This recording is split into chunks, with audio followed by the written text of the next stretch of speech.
নমস্কার, দেখছেন এবিপি আনন্দ, আপনাদের সঙ্গে আমি পাপিয়া। লিও লেডেনম্যানের গড পার্টিকেল, হিগস বোসন গোত্রের কণার সন্ধান, এটাই কি সেই ঈশ্বর কণা? ঈশ্বর না কণা? কি সেই আবিষ্কার যার জন্য এত হন্যে হয়ে খোঁজা? এই নিয়ে আমাদের আজকের আলোচনা। এই মুহূর্তে আমাদের সঙ্গে উপস্থিত রয়েছেন সার্নের বিজ্ঞানী নবকুমার মণ্ডল। তিনি ফার্মি ল্যাবের সঙ্গে যুক্ত, টিএফআরআই সিনিয়র প্রফেসর তিনি, এবং নিউট্রিনো অবজারভেটরি অফ ইন্ডিয়ার প্রজেক্ট ডিরেক্টর। আপনাকে স্বাগত নবকুমার বাবু। রয়েছেন বিজ্ঞান প্রাবন্ধিক পথিক গুহ, পথিকবাবু আপনাকেও স্বাগত। এবং আমাদের সঙ্গে রয়েছেন অনিন্দ, তোমাকেও স্বাগত। আর রয়েছেন আপনারা ফোন করতে পারেন 44010327 এই নাম্বারে। প্রথমেই নবকুমার বাবুর কাছে আসবো। সত্যি কি এ আবিষ্কার, ঈশ্বর না কণা? কোথায় আমাদের সেই দ্বন্দ্বটা থাকছে? অ্যাকচুয়ালি ঈশ্বর কণা এটা কিন্তু একটা নামটা এসছে অনেক পরে। আমরা যেটা জানি সেটা হচ্ছে এই পার্টিকেলটা 1964-এ পিটার হিগস এবং আরও অন্যান্য কয়েকজন বিজ্ঞানী, পরপর কতগুলি পেপার 1964-এ পাবলিশ হয়েছিল। তাতে এই যে সমস্ত পদার্থের বা বিশেষ করে ফান্ডামেন্টাল পার্টিকেলসের তাদের যে মাস, সেটা কিভাবে পাওয়া যেতে পারে, তারা কি করে মাস অ্যাকোয়ার করে, তার সমস্ত যে থিওরি সেটা দেওয়া হয়েছিল। এবং সেটা ছিল থিওরি, এবং সেই থিওরিটাকে আমরা সেটা সত্য কি না সেটা জানার জন্য আমাদের জানতে হবে। যতদিন না সেই পার্টিকেলটাকে আমরা দেখতে পারছি ততদিন সেটা জানা যাবে না। এবং এতদিন ধরে, গত 40 বছর ধরে আমরা এই খোঁজটা করে যাচ্ছি। তাহলে কি স্ট্যান্ডার্ড মডেল সম্পূর্ণ হলো এটা বলা যায়? হ্যাঁ, স্ট্যান্ডার্ড মডেল সম্পূর্ণ হলো এটা বলা যায়, রাইট। এটা এবং স্ট্যান্ডার্ড মডেলের এটা আমি বলবো, যেমন স্ট্যান্ডার্ড মডেলের অনেক পার্টিকেল আছে, এবং হিগস হচ্ছে ইট ইজ হচ্ছে জুয়েল ইন দ্য ক্রাউন। মানে এই পার্টিকেলটার জন্যে আমরা যেভাবে আমরা এর আগেও অনেক পার্টিকেল স্ট্যান্ডার্ড মডেলে যেগুলো দরকার ছিল সেগুলোকে খোঁজা হয়েছে, তাদের পাওয়া হয়েছে। কিন্তু হিগসটার জন্যে যে হিগসটা যে একটা প্রধান ভূমিকা পালন করতে বা প্রধান ভূমিকায় আছে, সেটার জন্য এটার আমাদের এক্সাইটমেন্ট অনেক বেশি ছিল এটাকে পাওয়ার জন্যে। সুতরাং এটা পাওয়াতে আমাদের সেই স্ট্যান্ডার্ড মডেল কমপ্লিট হলো। আচ্ছা, কেন ঈশ্বর? মানে তাহলে কি সৃষ্টির সেই আদি রহস্য উন্মোচিত হলো? এই ঈশ্বরের ব্যাপারটাই পাপিয়া আমরা আসছি, কিন্তু আমি এই ব্যাপারটা যেতে চাইছি না, কারণ আমি এর একটা তথ্যটা বলে দিই প্রথমেই। Leon Lederman, he was a very well known particle physicist himself and Nobel laureate, of course, as we know. And উনি এই পার্টিকেলটা উনিও চাইছিলেন যে হিগস ডিসকভার হোক, অনেক দিন ধরেই এটা হচ্ছিলেন। এবং এই পার্টিকেলটাকে ডিসকভার করা খুবই শক্ত হয়ে যাচ্ছিল, মানে আমরা পারছি না, মানে হিগসকে খুঁজে পাওয়া যাচ্ছে না। তখন একদিন তিনি রিপোর্টারদের সামনে বলে বসলেন, দিস গড ড্যাম পার্টিকেল। এবং তারপরের দিন রিপোর্টার সেটা god damn, it's not a good word, so he remove the damn and it became god particle. Of course Lederman took this, it is a very nice word, so he wrote even a book on Higgs and gave the name of the book God Particle. From ওই সময় থেকেই এই god পার্টিকেলের ব্যাপারটা এসে যাচ্ছে এবং বলা যাচ্ছে আমাদের কাছে, মানে আমরা ঈশ্বরকে খুঁজছি না, আমরা হিগস পার্টিকেল খুঁজছি। হ্যাঁ, প্রতিবাবু বলুন। নব, এই যে বিজ্ঞানীরা ঈশ্বরকে খুঁজছেন না, পার্টিকেলকে খুঁজছেন, এটাকে কি এরকমভাবে দেখা যায় যে বিজ্ঞানীরা এই পার্টিকেলটাকে, এই কণাটাকে ধার্মিক যেমনভাবে যেরকম আকুতির সঙ্গে, যেরকম কামনা এবং বাসনার সঙ্গে, যেরকম প্যাশনের সঙ্গে ঈশ্বরকে খোঁজেন, আপনারা বিজ্ঞানীরা, গবেষকরা ল্যাবরেটরিতে, পার্টিকুলারলি সার্নে বা ফার্মি ল্যাবে, সেরকম প্যাশন, সেরকম কামনার, তীব্র কামনার সঙ্গে খুঁজছিলেন? বোধহয় তার থেকেও বেশি প্যাশন নিয়ে। রাইট। মানে কতটা কঠিন ছিল সেই পথ? সেই পথ কঠিন ছিল কারণ আমরা জানি যে আমাদের স্ট্যান্ডার্ড মডেলে আমাদের হিগস পার্টিকেলের দরকার, সেটাকে যা আমরা এখন পর্যন্ত যা সমস্ত পেয়েছি সেগুলো জানার জন্যে। কিন্তু আপনি একটু আগে বলছিলেন Jewel in the crown. Yes, আপনি যদি একটু আমাদের বুঝিয়ে বলেন why it was a Jewel in the crown. আমি এটা জুয়েল ইন দ্য ক্রাউন বলছি, মানে আমি জানি না আমার সতীর্থরা কী বলবেন। আমার কাছে এই জন্যই এটা, দেখুন, আমরা যে সমস্ত পার্টিকেলগুলো এখন পর্যন্ত জেনেছি তাদের প্রপার্টি স্টাডি করেছি, কিন্তু সব পার্টিকেলের সঙ্গে এই হিগসটা যুক্ত হয়ে যাচ্ছে। মেবি সব পার্টিকেল না, অলমোস্ট সব পার্টিকেল। যে পার্টিকেলের যে মাস, যে ভর, সেটা আসছে কোত্থেকে? সেটা আসছে তারা এই হিগসের সঙ্গে তাদের যোগাযোগের ফলে, রিয়াকশনের ফলে বা ইন্টারাকশনের ফলে। তার ফলে হিগসকে সবার দরকার তাদের মাসকে পাওয়ার জন্য। কিন্তু ভরটা কেন এত গুরুত্বপূর্ণ? ভরটা কেন গুরুত্বপূর্ণ? দেখুন, ওকে, তাহলে আমার আবার দেখা যায় যে একটুখানি আমরা এই যে পার্টিকেল ফিজিক্স যখন আমরা করি তার সঙ্গে আবার পার্টিকেল ফিজিক্সে আমরা কী চাই, আমরা ছোট থেকে আরও ছোট, ক্ষুদ্র থেকে ক্ষুদ্রতর জিনিসের তাদের মধ্যে কি আছে আমরা সেগুলোকে আলোচনায় জানার ফিরবো, একটু বিরত চাচ্ছি। করছি। আমরা এই মুহূর্তে সরাসরি চলে যাব মহাকরণে, সেখানে সাংবাদিকদের মুখোমুখি পঞ্চায়েত মন্ত্রী সুব্রত মুখোপাধ্যায়। রাজনৈতিক সংঘর্ষে 2011-তে মৃত্যু 62 জন,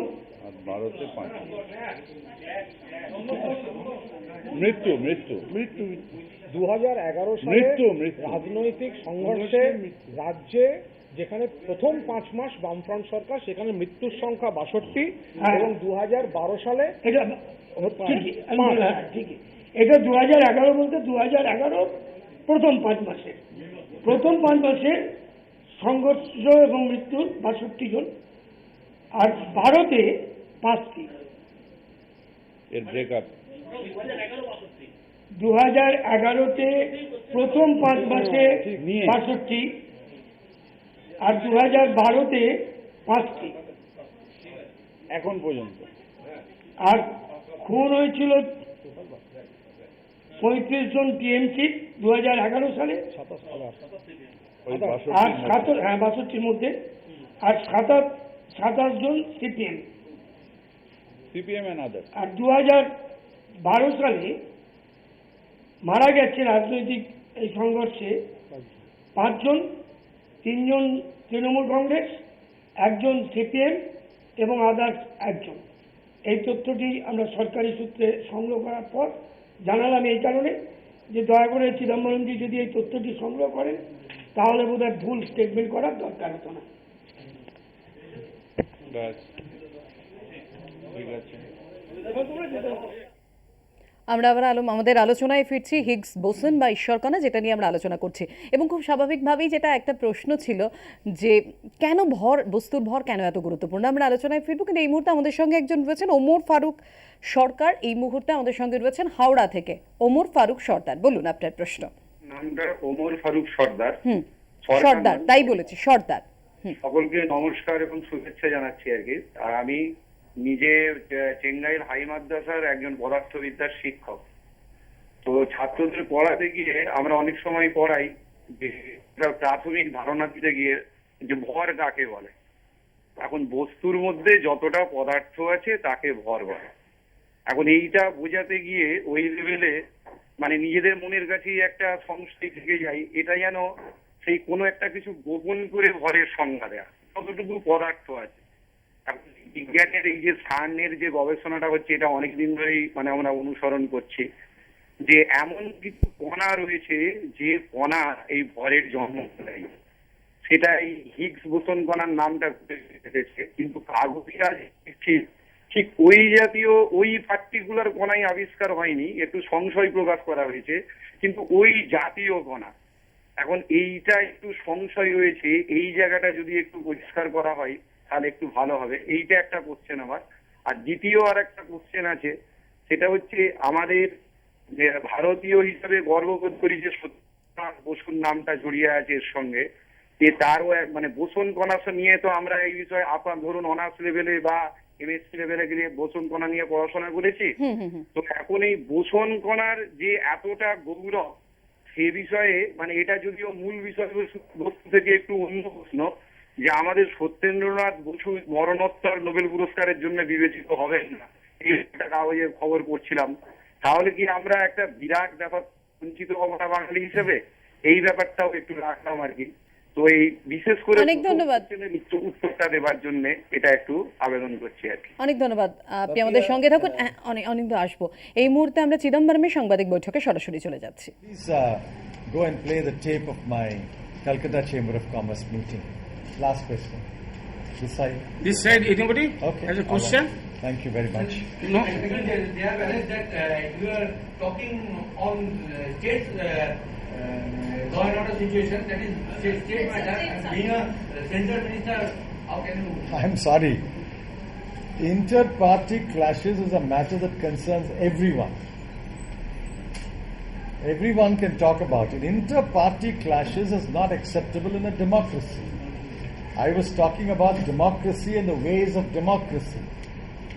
Inter-party clashes must come to an end. Inter-party argument is acceptable. Inter-party debate is acceptable. But inter-party clashes has no place in a democracy. Okay? All right. Thank you. Thank you. Have a cup of coffee. Let's go. ঈশ্বর না কণা, আমরা আলোচনায় রয়েছে। অনিন্দ, তোমার প্রশ্ন।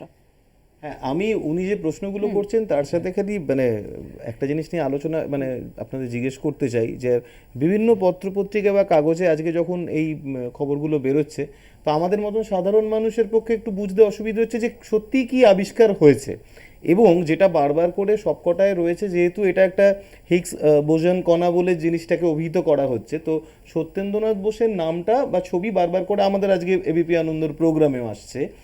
সত্যি সত্যি একটা এই যে হিগস বোসন কণা, তার সাথে এই মানে বোসন কণা বা সত্যেন্দ্রনাথ বোসের সম্পর্ক কতটা, মানে তিনি কতটা কৃতিত্ব সত্যিকারের দাবি করতে পারেন? বেশ, নবকুমার বাবু। দেখুন, বোসন একটা ক্লাস অফ পার্টিকেলস, আর আমাদের অ্যাকচুয়ালি যে সমস্ত আমাদের যে কণাগুলো আছে তাদের দুভাগে ভাগ করা হয়। এক ধরনের পার্টিকেলকে বলা হয় বোসন, আর এক ধরনের পার্টিকেলকে বলা হয় ফার্মিয়ন। কেন বলা হয়? এনরিকো ফার্মির নামে। হ্যাঁ, এনরিকো ফার্মির নামে। কেন বলা হয়? কারণ এগুলো এই পার্টিকেলগুলোর কালেকটিভ বিহেভিয়ারের দিকে লক্ষ্য রেখে এগুলোকে এই তাদের ঘরে ক্লাসিফাই করা হয়েছে দুভাগে। যেমন আমি বলছি যে বোসন, আর একটা আমি একটু আপনাকে সহজ ভাষায় বলি যে বোসন যে পার্টিকেলগুলো তারা কিন্তু একসঙ্গে এক জায়গায় থাকতে কোনো তাদের আপত্তি থাকে না, এবং তারা থাকতেও ভালোবাসে এক জায়গায় থাকতে, এবং তার অনেক আমরা ইভেন অ্যাপ্লিকেশন হয়। আমরা যে বলি লেজার, এখন যে আমাদের লেজার, এই লেজার কিন্তু হয়েছে ওই এগুলো হচ্ছে লাইট পার্টিকেল, ফোটন, তারা বোসন বলে। অন্যদিকে আছে ফার্মিয়নরা কিন্তু এক জায়গায় একাধিক ফার্মিয়ন থাকতে ভালোবাসে না, এবং তারও আবার অ্যাপ্লিকেশন, তারও কিন্তু আবার যেটা আমরা দেখতে পাই যে হচ্ছে যে তার জন্যই কিন্তু আমাদের যে অ্যাটম, যে তার যে অরবাইটালস, এগুলো তৈরি হয়েছে, কারণ ইলেকট্রনগুলো সবাই এক জায়গায় থাকতে চায় না বলে। সুতরাং যেটা বলছেন সেটা হচ্ছে যে যদি ফার্মিয়নরা ওরকম না হতো তাহলে অ্যাটমই তৈরি হতো না, মানে পরমাণু তৈরি হতো না, তাহলে অণু থাকতো না, তাহলে পদার্থ আজকে যা চেহারায় অনিন্দ আমরা দেখছি সেটা থাকতো না, মানে এই বিশ্বের চেহারা একটা অন্যরকম হতো আর কি, সেটাই বলতে চাইছি।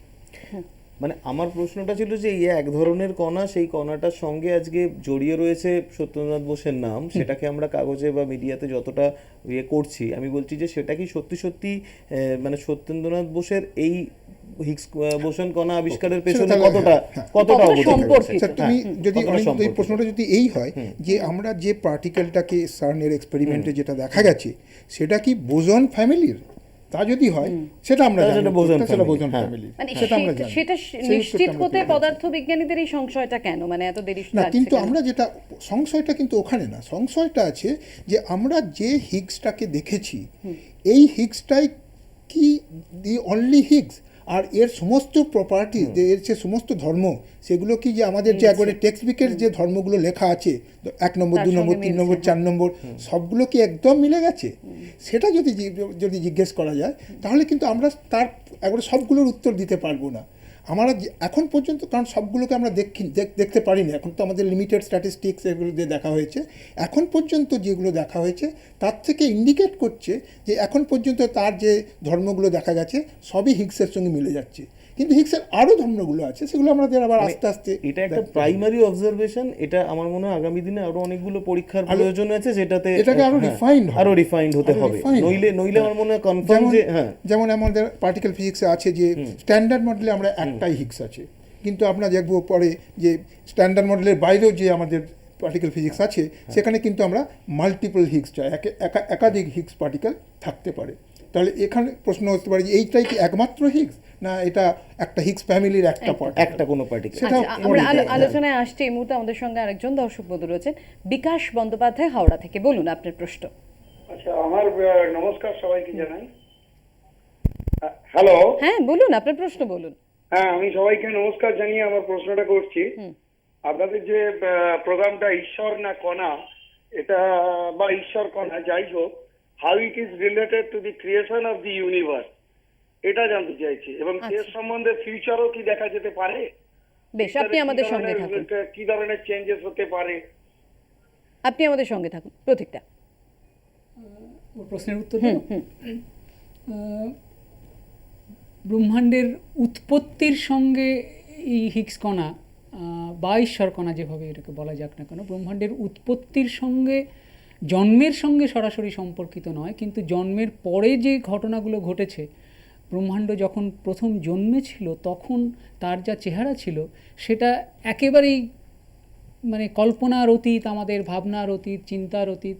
তারপর থেকে আস্তে আস্তে যেভাবে বিবর্তিত হয়ে আজকের এই চেহারা এসেছে ব্রহ্মাণ্ড, তার পিছনে তার মানে যে কারণে সেটা হয়েছে তার মধ্যে একটা বড় ভূমিকা পালন করেছে হিগস বোসন।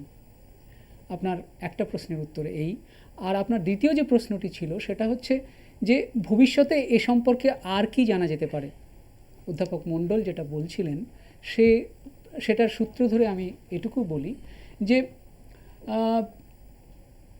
কেন বিজ্ঞানীরা এতখানি উৎসাহিত, কেন বিজ্ঞানীরা এতখানি উত্তেজিত গবেষণাটা নিয়ে, আপনারা যদি আজকের খবরের কাগজ লক্ষ্য করে দেখেন তাহলে দেখবেন সার্নের যিনি ডিরেক্টর রলফ হেওয়ার, তিনি বলেছেন, তার একটা মন্তব্য খুব সিগনিফিক্যান্ট মনে হয়েছে আমার।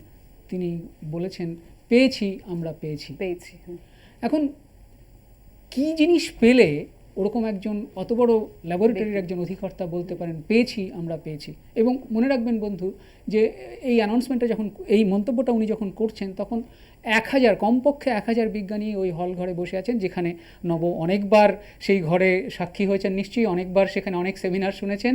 ইনফ্যাক্ট আমরা গত ডিসেম্বরের 13 তারিখে টিআইএফআরে ছিলাম, নবরা ওখানে গত এই 13ই ডিসেম্বর ওই সার্নের ওই ঘরেই আর একটা সেমিনার হয়েছিল, সেখানে এই দুদল বিজ্ঞানী অ্যাটলাস এবং সিএমএসের বিজ্ঞানীরা তাদের ততদিনকার পর্যন্ত প্রাপ্ত ফলাফলের বিশ্লেষণের পরীক্ষার কী পাওয়া গিয়েছিল সেগুলো আমাদের জানিয়েছিলেন।